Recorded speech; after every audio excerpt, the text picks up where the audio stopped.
ایک عظیم ترین علمی دینی شخصیت سے آپ کی ملاقات کراتے ہیں جن کا علمی خانوادے سے تعلق ہے۔ میں ملتمس ہوں حضرت مولانا مفتی زبیر احمد صاحب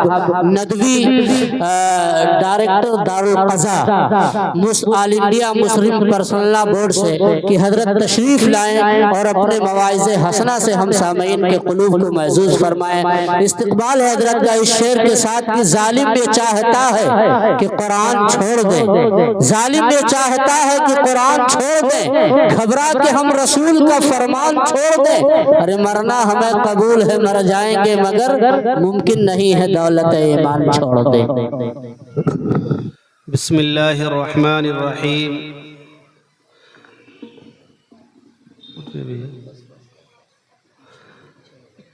الحمد للہ رب العالمین والصلاة والسلام على سید المرسلین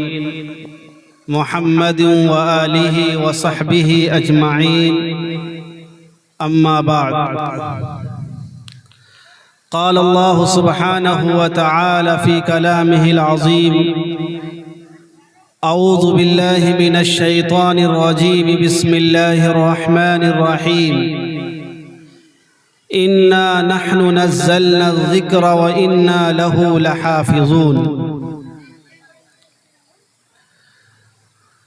حضرات گرامی قدر، شہنشی علماء کرام، حفاظ اعظام اور اس روحانی و نورانی محفل میں تشریف لانے والے سبھی معزز مہمانان، آج کا یہ پروگرام اس حیثیت سے نہایت اہمیت کا حامل ہے کہ اس کی نسبت اللہ تبارک و تعالیٰ کے اس کلام کی جانب ہے جو اس دنیا میں سب سے سچی کتاب ہے اور اس دنیا کی سب سے اچھی کتاب ہے۔ قرآن مجید کی نسبت سے جو یہ پروگرام منعقد کیا گیا ہے، میں نہایت مبارکبادی کا مستحق سمجھتا ہوں اس کے ذمہ داروں کو، یہاں کے اساتذہ کو، اور جن طلباء نے قرآن مجید کا حفظ مکمل کیا ہے ان کو اور ان کے والدین کو، کہ اللہ تبارک و تعالیٰ نے ان حضرات کو قرآن مجید کے حفظ کرنے کی، حفظ کرانے کی اور اس میں مکمل طور سے تعاون کرنے کی توفیق عطا فرمائی۔ ای سعادت بزور بازو نیست تا نہ بخشد خدائے بخشندہ۔ قرآن مجید کی حفظ کی دولت وہ عظیم سعادت ہے کہ اگر اللہ تبارک و تعالیٰ کسی کو اس کی توفیق نہ دیں تو کوئی بھی بندہ محض اپنی محنت اور کوشش سے اس کا حفظ نہیں کر سکتا ہے۔ آپ کو تعجب ہوگا کہ ہماری اس دنیا میں بہت سے بڑے بڑے ایسے محدثین گزرے ہیں، بڑے بڑے فقہا گزرے ہیں، مورخین گزرے ہیں، اسلامی تعلیمات کے ایکسپرٹس اور ماہرین گزرے ہیں جن کے علم کا دنیا نے لوہا مانا، لیکن قرآن مجید کی حفظ کی دولت ان کو حاصل نہیں ہو سکی۔ قرآن مجید کا فہم بہت اچھا، قرآن مجید کی تعلیمات، اس کے احکام سے واقفیت بہت اچھی۔ خود ہمارے ہندوستان میں حضرت مولانا سید ابو الحسن علی ندوی رحمۃ اللہ علیہ، ان کو کون نہیں جانتا، جن کے علم کی، جن کے تاریخ کی، جن کے تفسیر کی، جن کے ادب و بلاغت کی، جن کے عربیت کی صرف ہندوستان ہی کے علماء نے نہیں بلکہ پوری دنیا کے علماء، بالخصوص علماء عرب نے لوہا مانا، اور ان کی عربیت کے سامنے عرب کے علماء بھی گھٹنے ٹیک ہی دیا کرتے تھے، وہ حافظ قرآن نہیں تھے۔ اور ہم اپنے ہندوستان کے اندر ہی دیکھتے ہیں، ہمارے چھوٹے چھوٹے مدرسوں کے اندر اللہ تبارک و تعالیٰ ایک چھوٹے سے معصوم بچے کے دل کے اندر قرآن مجید کو پورا ازبر یاد فرما دیتے ہیں۔ تو یقیناً یہ اللہ تبارک و تعالیٰ کی عطا ہے، اس کی توفیق ہے۔ اللہ تبارک و تعالیٰ جس کو چاہتا ہے اس عظیم دولت کے لیے، اس عظیم سعادت کے لیے منتخب فرما لیتا ہے، اور اللہ تبارک و تعالیٰ اس کے سینے میں، اس کے دل میں اپنا قرآن مجید نازل فرما دیتا ہے، اتار دیتا ہے۔ حضرات گرامی قدر، آج کی اس پربہار محفل میں آپ حضرات کے سامنے ایک ایسے موضوع پر گفتگو کرنا چاہتا ہوں جس پر گفتگو ہمارے جلسوں میں ہوتی رہتی ہے، لیکن اس کا پورا پس منظر، اس کی پوری تاریخ اور اس کا پورا جو ایک بایو ڈاٹا ہوتا ہے وہ مکمل طور پر نہیں آ پاتا ہے،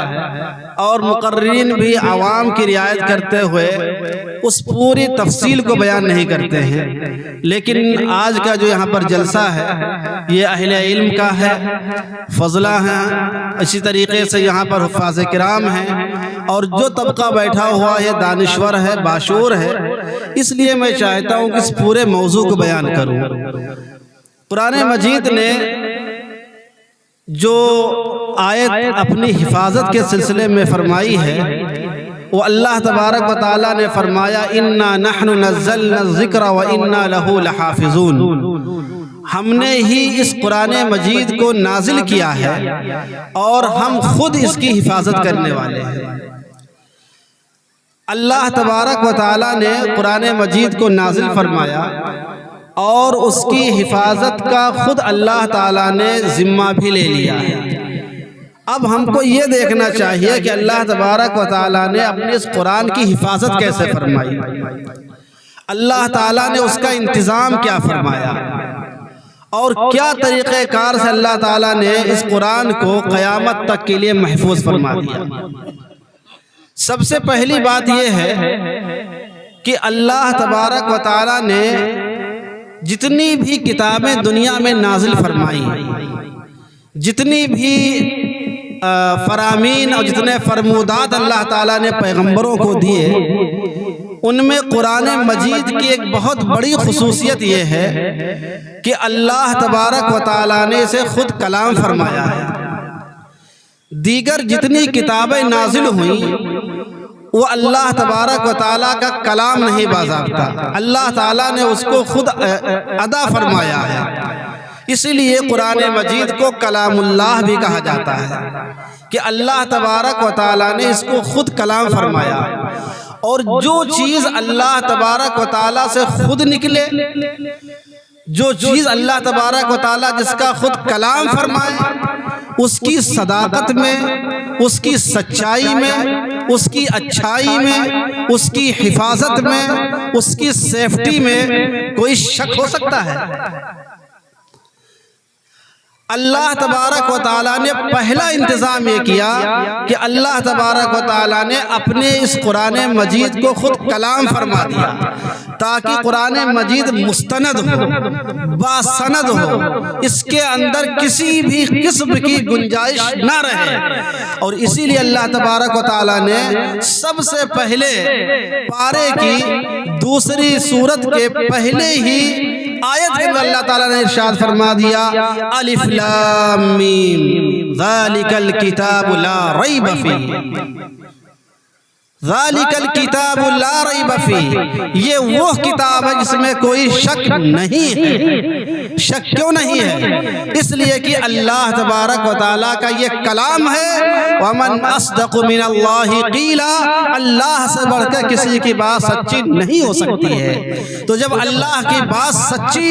اللہ کی بات اچھی، اللہ کی بات محفوظ، تو پھر اس قرآن مجید کے اندر کسی بھی طرح کے شک کی گنجائش نہیں ہے۔ اگر کسی کو شک ہوتا ہے تو اس کو اپنے علاج کی ضرورت ہے، قرآن کی تصحیح کی ضرورت نہیں ہے۔ لا ریب فیہ، قرآن مجید کے اندر اللہ نے کوئی شک رکھا ہی نہیں ہے۔ اگر کوئی بھی آدمی صدق نیت کے ساتھ، خلوص کے ساتھ،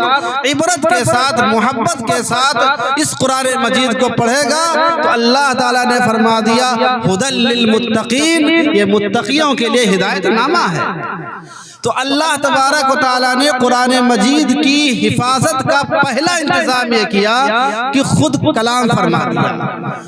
دوسرا انتظام کیا فرمایا؟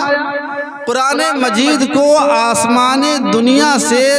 زمینی دنیا تک منتقل کرنے کے لیے، کنورٹ کرنے کے لیے، پہنچانے کے لیے تمام فرشتوں میں جو سب سے زیادہ معتبر فرشتہ تھا، جو سب سے زیادہ امین فرشتہ تھا، جو سب سے زیادہ مقرب اور قریبی فرشتہ تھا، جس کو اللہ تبارک و تعالیٰ نے تمام انبیاء تک پیغام کو پہنچانے کے لیے منتخب کیا تھا، جبریل امین کا انتخاب کیا۔ جبریل امین جیسا امانت دار، اتنا زیادہ پاورفل، اتنا زیادہ طاقتور، اتنا زیادہ مضبوط، اتنا زیادہ اللہ کے نزدیک مقرب کوئی فرشتہ نہیں تھا۔ ایسے فرشتے کو اللہ تبارک و تعالیٰ نے قرآن مجید کو آسمانی دنیا سے محمد الرسول اللہ صلی اللہ علیہ وسلم کے قلب اطہر پر نازل فرمانے کے لیے منتخب فرمایا، اور جبریل امین اللہ تبارک و تعالیٰ کے اس قرآن مجید کو اللہ سے اور لوح محفوظ سے لیتے تھے اور محمد الرسول اللہ صلی اللہ علیہ وسلم کے قلب اطہر پر لا کر نازل فرما دیتے تھے۔ یہ اللہ تبارک و تعالیٰ نے اپنے قرآن مجید کی حفاظت کا دوسرا انتظام فرمایا۔ اس سے زیادہ منظم، اس سے زیادہ محفوظ طریقہ دنیا میں کوئی ہو ہی نہیں سکتا تھا جس کو اللہ تبارک و تعالیٰ نے اپنے قرآن مجید کے لیے منتخب فرمایا۔ آپ نے سنا ہوگا کہ بہت سارے صحیفے ایسے ہیں جن کو اللہ تبارک و تعالیٰ نے ایک ساتھ نازل فرما دیا، ان کو پہاڑوں پر اتار دیا، کسی کو اللہ تبارک و تعالیٰ نے یوں ہی دے دیا۔ بہت سارے صحیفے نازل ہوئے، زبور نازل ہوئی، انجیل نازل ہوئی، پورا کا پورا نازل ہوا، لیکن محمد الرسول اللہ صلی اللہ علیہ وسلم پر قرآن مجید 23 سالوں میں نازل ہوا، مسلسل نازل ہوا، تواتر کے ساتھ نازل ہوا۔ اللہ تبارک و تعالیٰ نے اس طریقے سے اس کو نازل فرمایا کہ اس کے نزول میں بھی کوئی شک و شبہ باقی نہ رہے۔ تیسرا طریقہ اللہ تبارک و تعالیٰ نے اس کی حفاظت کا یہ فرمایا کہ پوری دنیا کے اندر اس وقت اس روئے زمین پر اگر کوئی سب سے زیادہ سچا، سب سے زیادہ امانت دار، سب سے زیادہ باکردار، سب سے زیادہ پاکیزہ، سب سے زیادہ امانت دار، سب سے زیادہ کوئی بھی اعتبار سے اگر اللہ کا بندہ موجود تھا تو محمد الرسول اللہ صلی اللہ علیہ وسلم کی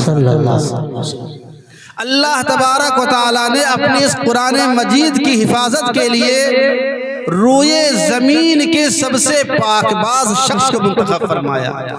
دوست ہی نہیں، جس کے دشمن بھی جس کی سچائی کی گواہی دیتے تھے،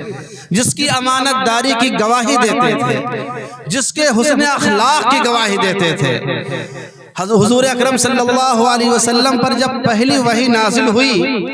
اور حضور اکرم صلی اللہ علیہ وسلم گھبرائے ہوئے تھے، عجیب سی بے چینی کی کیفیت تھی، اس موقع پر حضرت خدیجہ رضی اللہ تعالیٰ عنہا نے جو بات ارشاد فرمائی حضور اکرم صلی اللہ علیہ وسلم کے اخلاق سے متعلق، پاکیزگی سے متعلق، سیرت سے متعلق، تاریخ کے صفحات میں آج بھی وہ ثبت ہیں، لکھے ہوئے ہیں، اور ایک بھی شخص پورے جزیرۃ العرب کے اندر ایسا نہیں مل سکتا جو حضور اکرم صلی اللہ علیہ وسلم کی ان خصوصیات کا بیک وقت اس کے اندر چیزیں پائی جاتی ہیں۔ اِنَّكَ لَتَحْمِلُ الْكَرْلَ وَتَكْسِبُ الْمَعْدُومَ وَتُعِينُ عَلَى نَوَائِبِ الْحَقِّ۔ تو حضور اکرم صلی اللہ علیہ وسلم کا اللہ تعالیٰ نے انتخاب فرمایا قرآن مجید کو محفوظ کرنے کے لیے۔ پھر آپ دیکھیے کہ قرآن مجید کی حفاظت کے لیے اللہ تبارک و تعالیٰ نے جس قوم کو منتخب فرمایا، جن لوگوں کو منتخب فرمایا، وہ عرب کے لوگ تھے۔ عرب کے بارے میں آج بھی مشہور ہے کہ عربوں کا حافظہ سب سے قوی ہوتا ہے۔ عربوں کی صورتحال یہ تھی کہ اہل عرب اپنے گھوڑوں کے 40 نسب کو یاد رکھتے تھے۔ اپنی اونٹنی کی نسب کو یاد رکھتے تھے، تلواروں کی نسب کو یاد رکھتے تھے۔ تو اللہ تبارک و تعالیٰ نے جس قوم کو منتخب فرمایا وہ قوم بھی قوت حفظ کے اعتبار سے سب سے معیاری قوم تھی۔ تو اللہ تبارک و تعالیٰ نے چوتھے نمبر پر یہ قوم عرب کو اختیار کیا۔ پانچویں نمبر پر اللہ تبارک و تعالیٰ نے اپنے اس کلام کے لیے، قرآن مجید کو محفوظ کرنے کے لیے عربی زبان کا انتخاب کیا۔ پوری دنیا کے اندر ایک بھی ایسی زبان نہ اس وقت تھی اور نہ آج ہے جو عربی زبان سے زیادہ محفوظ ہو اور عربی زبان سے زیادہ اوریجنل ہو۔ جتنی زبانیں تھیں وہ سب کنورٹڈ ہیں، ان کے اندر بہت سے الفاظ خلط ہو گئے، ملا دیے گئے، ان کے اندر بہت سی تبدیلیاں آئیں، لیکن عربی زبان آج بھی وہی پائی جاتی تھی جو حضرت اسماعیل علیہ السلام ادا فرمایا، آج بھی وہی پائی جاتی ہے جو ابو بکر صدیق رضی اللہ عنہ بولا کرتے تھے، آج بھی وہی پائی جاتی تھی جو تمام صحابہ کرام بولتے تھے۔ عربی زبان کی فصاحت میں، عربی زبان کی بلاغت میں، عربی زبان کی اصلیت میں، عربی زبان کی وسعت میں، عربی زبان کے الفاظ میں، عربی زبان کے تکلم میں، عربی زبان کے لہجے میں، عربی زبان کی ادائیگی میں آج بھی کوئی فرق نہیں پایا جاتا ہے۔ کسی بھی عرب مقرر کو سن لیجئے، کسی بھی عربی قاری کو سن لیجئے، محمد الرسول اللہ صلی اللہ علیہ وسلم کے دور میں جو عربی چلتی تھی آج بھی عربی محفوظ ہے، اس کے طریقے محفوظ ہیں، اس کی ادائیگی کے سلیقے محفوظ ہیں۔ تو اللہ تبارک و تعالیٰ نے قرآن مجید کی حفاظت کے لیے، قرآن مجید کے لیے عربی زبان کا انتخاب فرمایا اور پورے تواتر کے ساتھ، پورے تسلسل کے ساتھ، پوری خوبی کے ساتھ، اپنی وسعت کے ساتھ، اپنی گہرائی کے ساتھ، اپنے معانی کے مفاہیم کے ساتھ اللہ تبارک و تعالیٰ نے ان اسباب کو قرآن مجید کی حفاظت کے لیے اختیار فرمایا۔ اللہ تبارک و تعالیٰ نے جس حفاظت کا طریقہ اختیار کیا یہ وہی طریقے تھے جس کی وجہ سے قرآن مجید آج بھی محفوظ ہے۔ یہ تو وہ چیزیں ہوئی کہ عربی زبان کو اللہ نے منتخب کیا، رسول اللہ صلی اللہ علیہ وسلم کو منتخب کیا، صحابہ کو منتخب کیا، جبریل امین کا انتخاب کیا، اور خود اللہ تبارک و تعالیٰ نے تکلم فرمایا۔ یہ پانچ وہ چیزیں تھیں جو آسمان سے لے کر زمین تک قرآن مجید کے آنے کے لیے اللہ تبارک و تعالیٰ نے اس کی حفاظت کے انتظامات فرما دیے تھے۔ قرآن مجید جب دنیا میں نازل ہو گیا اور محمد الرسول اللہ صلی اللہ علیہ وسلم کے قلب اطہر میں جب اس کو بٹھا دیا گیا، اس کے بعد قرآن مجید کی حفاظت کیسے ہوئی وہ بھی سنیے۔ اللہ تبارک و تعالیٰ نے قرآن مجید کے الفاظ کی بھی حفاظت فرمائی، متن قرآن کی حفاظت فرمائی۔ قرآن مجید کے کسی ایک لفظ کے اندر، کسی ایک شوشے کے اندر، کسی ایک نقطے کے اندر، کسی ایک حرف کے اندر نہ کبھی کبھی بے شک کی گئی ہے اور نہ کبھی کبھی بے شک کی جا سکتی ہے۔ اللہ تعالیٰ نے متن قرآن کو محفوظ فرما دیا۔ جو قرآن مجید ہم آج پڑھتے ہیں، اپنی آنکھوں سے دیکھتے ہیں، جن کا صبح و شام تلاوت کرتے ہیں، یہ بعینہ وہی قرآن مجید ہے جو محمد رسول اللہ صلی اللہ علیہ وسلم کے قلب اطہر پر آج سے 1400 سال پہلے نازل ہوا تھا۔ کوئی اگر آدمی قسم کھا لے اس بات پر، زمین و آسمان کی قسم کھا لے، اللہ کی کبریائی کی قسم کھا لے، تو قطعاً حاصل نہیں ہو سکتا ہے قرآن مجید کی حفاظت اور اس کی صداقت اتنی زیادہ واضح ہے۔ تو اللہ تعالیٰ نے اس کے الفاظ کی بھی حفاظت فرمائی، اور الفاظ کی ایسی حفاظت فرمائی کہ ایک لفظ میں بھی قطر بیوت نہیں ہوا ہے۔ حضرت علی رضی اللہ تعالیٰ عنہ کے زمانے کا مشہور واقعہ ہے کہ کچھ لوگ حضرت علی رضی اللہ تعالیٰ عنہ کے پاس آئے اور کہا کہ ہم لوگ یہ چاہتے ہیں کہ قرآن مجید کی ایک آیت ہے جو اس پر بڑا اشکال ہوتا ہے۔ اشکال یہ ہے کہ حضرت موسیٰ علیہ السلام اور حضرت خضر علیہ السلام یہ دونوں حضرات جب جا رہے تھے سفر میں اور ایک بستی کے پاس سے گزرے تھے، تو اس بستی کے لوگوں نے قرآن مجید کے بیان کے مطابق ان لوگوں کی ضیافت کرنے سے انکار کر دیا تھا۔ فَأَبَوْا أَن يُضَيِّفُوهُمَا، ان لوگوں نے ان کی ضیافت کرنے سے انکار کر دیا۔ اس پر یہ اشکال ہوتا ہے کہ ان بستی والوں نے ان نبیوں کی کوئی قدر نہیں کی، یہ بے قدرے لوگ تھے، اس کو اس طرح کر دیا جائے فَأَتَوْا أَن يُضَيِّفُوهُمَا کہ لوگ ان کی مہمانی کے لیے دوڑتے ہوئے آ گئے تو بہت اچھا ہو جائے گا۔ حضرت علی رضی اللہ تعالیٰ عنہ نے ان کا جواب بعد میں دیا، تلوار پہلے منگا لیا، کہا کم وقتو اسی وقت یہاں سے اٹھ جاؤ ورنہ اس تلوار سے ہمارا سر قلم کر دیا جائے گا۔ اللہ کے کلام میں ایک بھی لفظ کی گنجائش نہیں ہے، ایک بھی حرف کی گنجائش نہیں ہے، تم قائد بدلنے کے لیے کہہ رہے ہو؟ تو اللہ تبارک و تعالیٰ نے ایک ایک لفظ کو محفوظ فرما دیا اور اس کا یہ ایسا انتظام فرمایا۔ صحابہ کرام نے قرآن مجید جو بھی اللہ کے رسول صلی اللہ علیہ وسلم پر نازل ہوتا تھا ان کا سینہ اتنا محفوظ تھا، اتنا ذہن اتنا محفوظ تھا کہ اللہ تعالیٰ کا جو کلام نازل ہوتا تھا صحابہ کرام اس کو اپنے سینوں میں یاد کر لیا کرتے تھے۔ صحابہ کرام نمازوں کے پابند تھے، تہجد کے پابند تھے، راتوں رات عبادت کرتے تھے اور پورے قرآن مجید کا دور کیا کرتے تھے نمازوں کے اندر۔ اس کے علاوہ صحابہ کرام نے اس قرآن مجید کو پتھروں پر بھی لکھا تھا، چمڑیوں پر بھی لکھا تھا، پتوں پر بھی لکھا تھا، کاغذ پر بھی لکھا تھا، جتنے ذرائع ہو سکتے تھے تختیوں پر لکھ رکھا تھا۔ صحابہ کرام نے اس کو لکھا اور حضرت ابو بکر صدیق رضی اللہ تعالیٰ عنہ نے تمام حضرات کے صحیفوں کو لے کر، تمام حضرات کے مخطوطات کو لے کر قرآن مجید کو منظم و مرتب انداز میں شائع فرما دیا۔ یہ اللہ تبارک و تعالیٰ نے قرآن مجید کے متن کو ایسے محفوظ فرمایا۔ پھر قرآن مجید کے اللہ تبارک و تعالیٰ نے تفسیر کو منظم فرمایا، تفسیر کو محفوظ فرمایا۔ ایک پوری فہرست ہے، حضرت عبداللہ ابن عباس رضی اللہ تعالیٰ عنہ امام المفسرین اللہ تبارک و تعالیٰ نے ان کو بنایا، حبر هذه الامہ بنایا۔ اللہ تبارک و تعالیٰ نے ان کو تفسیر کا ایسا علم عطا فرمایا تھا کہ وہ صحابہ کرام میں اس معاملے میں سب سے ممتاز نظر آتے تھے۔ تو اللہ تبارک و تعالیٰ نے قرآن مجید کے الفاظ کے ساتھ، متن قرآنی کے ساتھ اس کے ایک ایک معنی کو، ایک ایک مفہوم کو واضح فرما دیا۔ جہاں پر اشکال ہو سکتا تھا، جو نہیں سمجھ میں آتا تھا، محمد رسول اللہ صلی اللہ علیہ وسلم کے ذریعے اس کو واضح فرما دیا۔ قرآن مجید کی وہ آیت جب نازل ہوئی جس میں یہ تھا کہ آپ سحری کب کس وقت تک کھا سکتے ہیں، اس میں ایک صحابی تھے، ان کو کنفیوژن ہو گیا۔ وہ رات کی تاریکی کا اندازہ لگانے کے لیے سفید اور کالے دھاگے رکھنے لگے۔ حضور اکرم صلی اللہ علیہ وسلم نے اس کی باضابطہ تفسیر فرمائی کہ اس کا مطلب کیا ہے۔ تو قرآن مجید کے الفاظ کو اللہ نے محفوظ فرمایا، اس کی تفسیر کو محفوظ فرمایا۔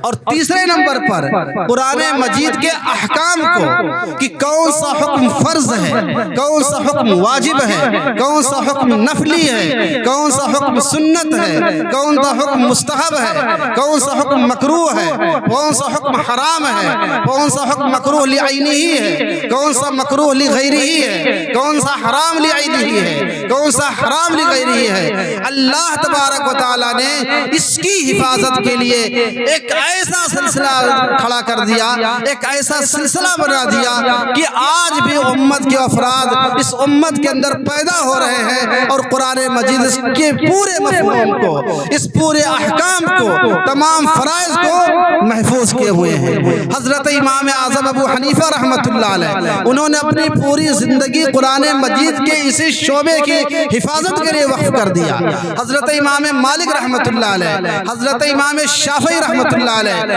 حضرت امام احمد بن حنبل رحمۃ اللہ علیہ، حضرت امام سیوطی رحمۃ اللہ علیہ، حضرت امام بخاری رحمۃ اللہ علیہ، امام مسلم رحمۃ اللہ علیہ، ان حضرات نے اپنی کتابوں کے اندر قرآن مجید کے احکام کے لیے ان تمام احادیث کو جمع کر دیا ہے جو قرآن مجید کے آیات احکام کی تفسیر ہے۔ اللہ تبارک و تعالیٰ نے قرآن کے متن کی حفاظت کی اور اس کے تفسیر کی حفاظت کی اور اس کے احکام کی حفاظت کی۔ اور سنیے، اللہ تبارک و تعالیٰ نے اس شخص کی بھی حفاظت کر دی جس پر قرآن مجید نازل ہوا۔ محمد الرسول اللہ صلی اللہ علیہ وسلم کی زندگی کا ایک ایک لمحہ، محمد الرسول اللہ صلی اللہ علیہ وسلم کی زندگی کا ہر قول و فعل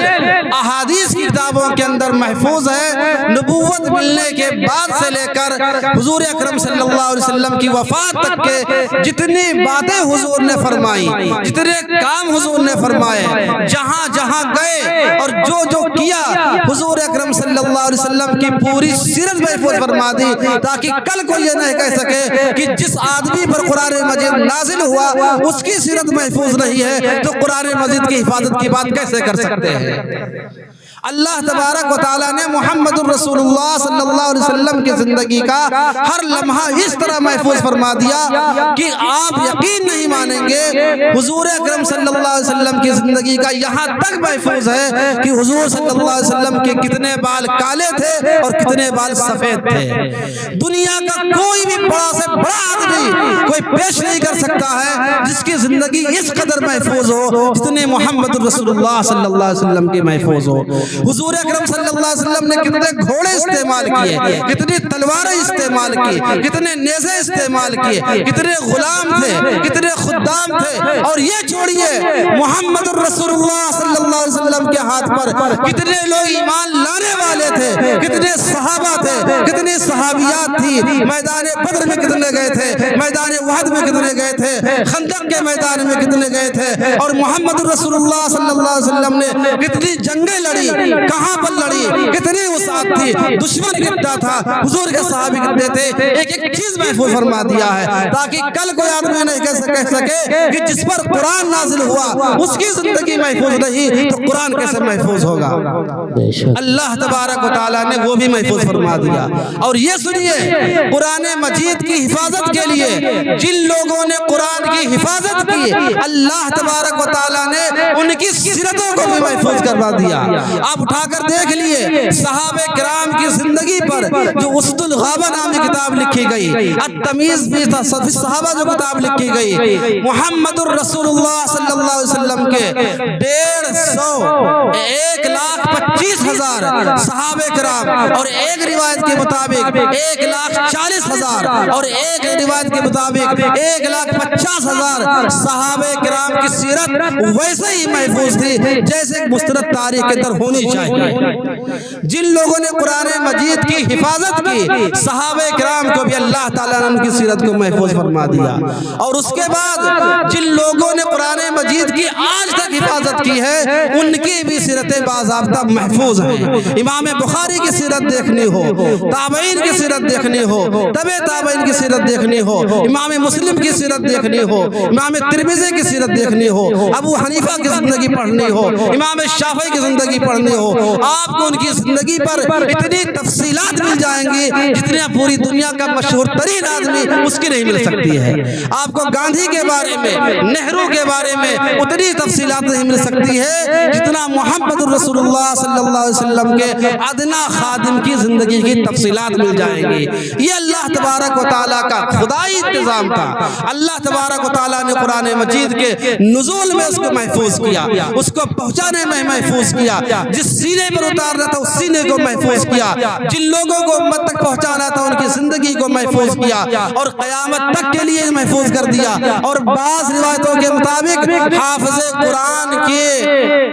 جسم کو، اس کے کفن کو مٹی بھی نہیں کھاتی ہے، مرنے کے بعد بھی اللہ تعالیٰ نے قرآن کی حفاظت کرنے والوں کو، قرآن کی ذمہ داری لینے والوں کو مرنے کے بعد بھی محفوظ فرما دیا۔ اور مرنے کے بعد جب اٹھے گا تو جنت کے اندر ایسا آدمی جائے گا اور اس کے والدین کو تاج پہنایا جائے گا، اور جنت کے بارے میں قرآن کے اندر لکھا ہوا ہے خیر و ابقا، کہ جنت کی زندگی سب سے زیادہ بہتر بھی ہے اور ہمیشہ باقی رہنے والے بھی ہے۔ ایسا آدمی جو قرآن کی حفاظت کرتا ہے دنیا میں بھی محفوظ، قبر کے اندر بھی محفوظ، حشر کے اندر بھی محفوظ، اور جنت کے اندر جائے گا تو ہمیشہ ہمیشہ کے لیے محفوظ ہو جائے گا۔ یہ اللہ کا فرمان ہے، اللہ کی حفاظت کرنے والا کبھی ضائع نہیں جائے گا۔ اللہ تبارک و تعالی